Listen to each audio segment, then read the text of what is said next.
I was always startled when he spoke Chinese, falling for the psychological trick of him being a big fat white American. I wrote a book called American Female, A True Tale of Adventure. I lived it, I wrote the book, and I adapted the screenplay. It's The Devil Wears Prada meets Hex. We're on chapter 3, Ting Part 41 overall. We followed him down the street, stopping in front of a rundown building that appeared to house a convenience store. Sparkly Hello Kitty cell phone covers, strange meat snacks, Asian brand cigarettes, and newspapers filled with unintelligible Mandarin characters laid atop the dirty glass display case, decorated with water-stained flyers, photos, and talismans.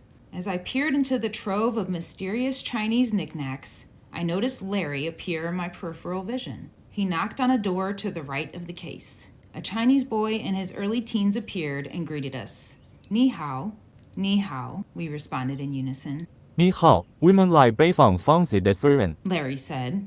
I was always startled when he spoke Chinese, falling for the psychological trick of him being a big fat white American.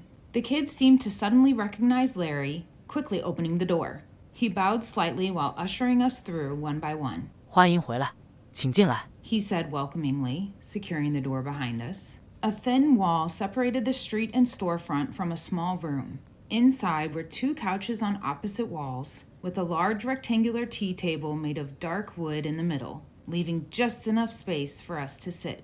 Tea tables were everywhere in China, not one of them exactly alike.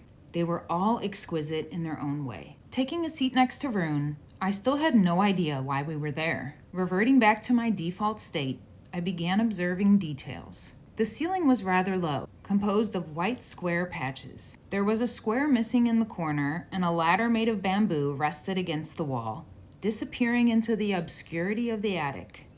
I wondered what was up there. Follow Pain Free TV online for part 42. Get your own copy and read along. Link in bio. Thank you so much for watching.